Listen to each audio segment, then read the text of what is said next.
Good morning, everyone. I hope you can hear us.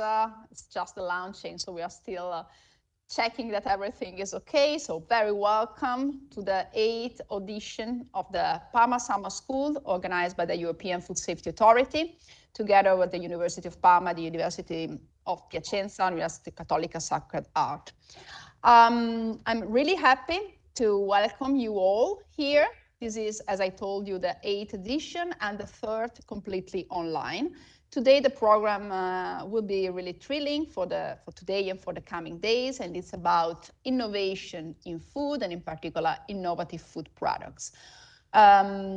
Just before starting with the exciting afternoon, we will leave the floor to the representatives of the 3 institutions for the welcoming speech. So the first one, of course, is the European Food Safety Authority with Carlos Desneves, Chief Scientist at EFSA. So Carlos, the floor is yours.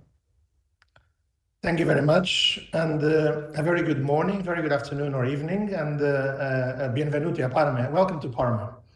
It is a pleasure to welcome you here to this 8th edition of the Parma School. As you've just mentioned, together with our colleagues at the School of Advanced Studies in Food and Nutrition at the University of Parma and also the Catholic University of the Sacred Heart of Piacenza.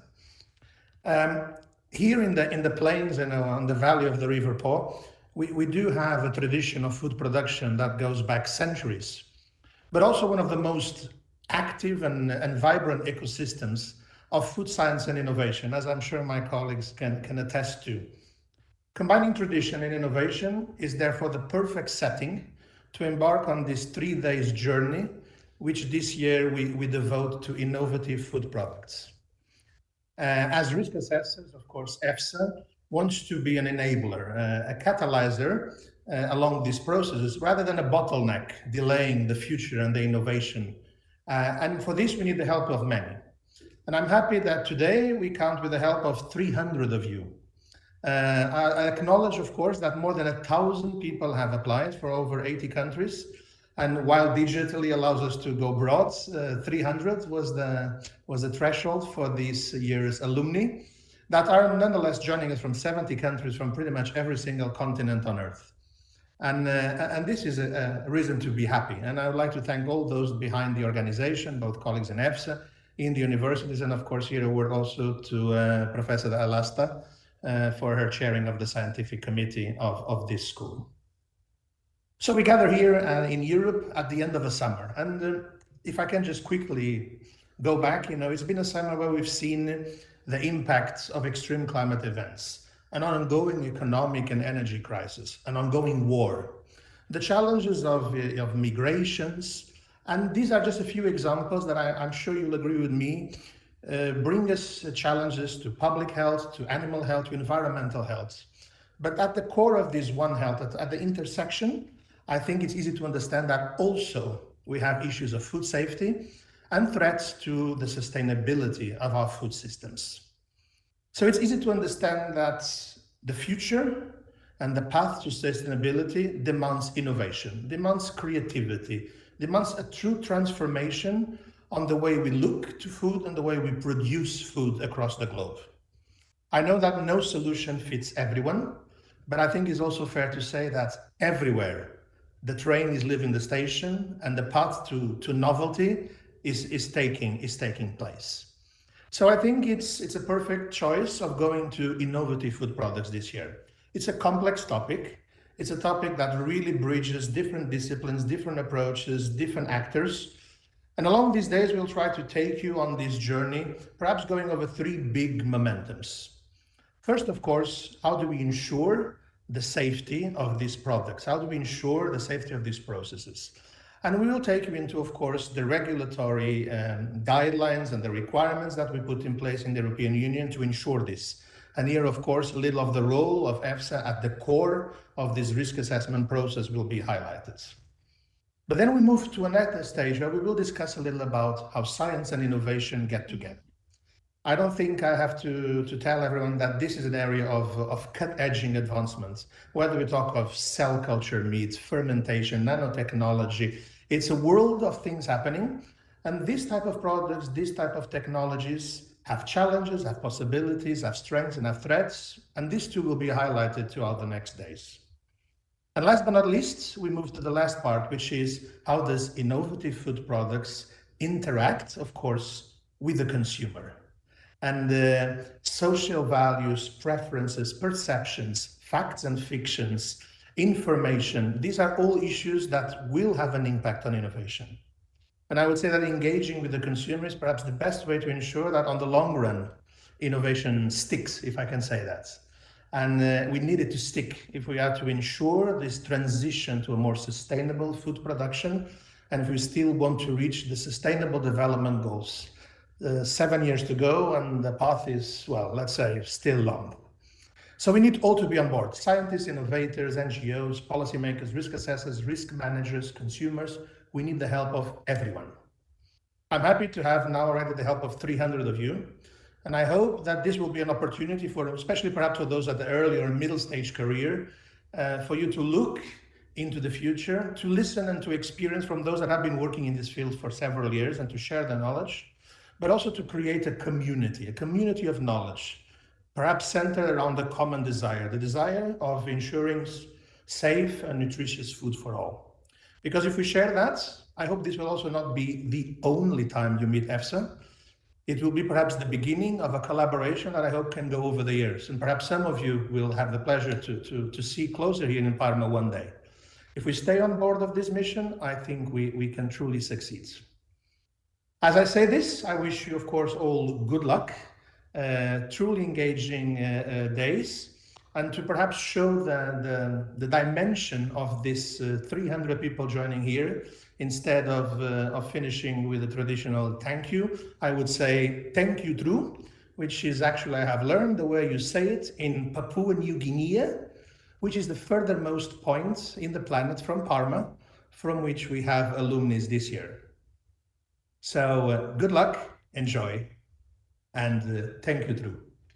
Thank you very much, Carlos. And now the floor is to Daniele Del Rio. Professor Del Rio is the head of the School of Advanced Studies of Food and Nutrition at the University of Parma, and really a strong friend of myself. So I'm really happy to introduce him. Daniele, the floor is yours. Thank you, Chiara, and again, welcome to Parma. I might not be, from so far away as Papua Nuova Guinea or anywhere else, but I am from a city nearby Parma, even if I've been living in Parma for like the last 18 years. And this city is known as Reggio Emilia. Reggio Emilia has a long-standing fight with Parma, two close cities, pretty much the same size, but I really feel Parmesan. So I'm gonna welcome virtually to Parma like a Parmesan. And it's a pity that you're not physically here, because we have a lot of stuff that you would have enjoyed, the food in particular, but not just that, even a lot of culture. And I have to admit that Parma is better than Reggio in these terms, okay? So the point is that when we decided, and there's been a big discussion about if we wanted to organize the school once again live in presence or keep it online, we were forced to make it happen online because of COVID, as you can imagine. And then we decided that there are pros and cons for both, choices, but maybe being able to reach more people, 300, as Carlos just mentioned, maybe is more important. But I also have to admit that these times we feel safer than some years ago. But I'm home. I'm actually, speaking from home, because I've been like with COVID-like symptoms for the last 2 days. And the thing tells you a lot about why we have decided to keep it online. And I think it's still functional. Then, of course, you're welcome to come to Parma and maybe contact us, and we will tell you where to go for a nice meal. The other thing I wanted to tell you, besides just welcoming you, is that I am a professor of human nutrition, so not food safety.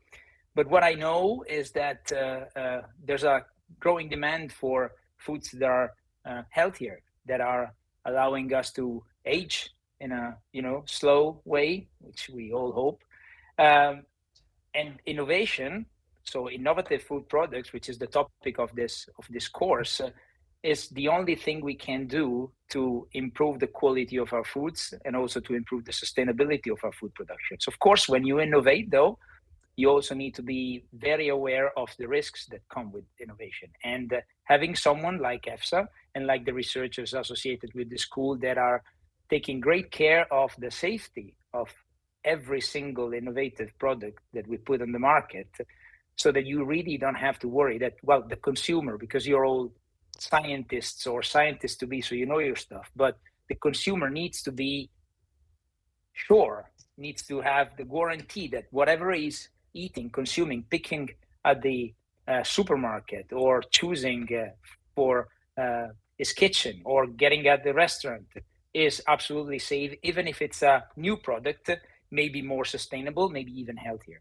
And that's why this course and in general, your training in this sector is so important. And I really, beside welcoming you again, I really thank you for following this course. One last thing, this is going to be my last edition as president, as head of the School of Advanced Studies on Food and Nutrition. New challenges await me, so I'm still going to be in Parma, but there will be a new head of school next year.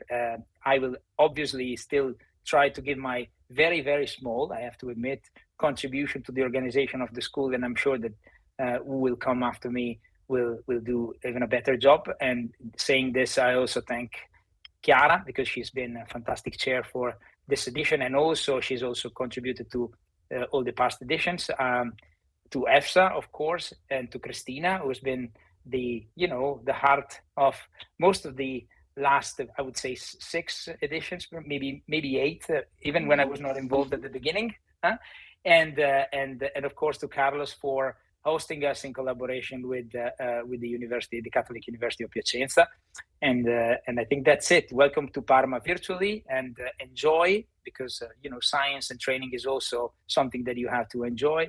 And I'll give the word back to Chiara, and then to Pier Sandro, who is also a very good friend of mine.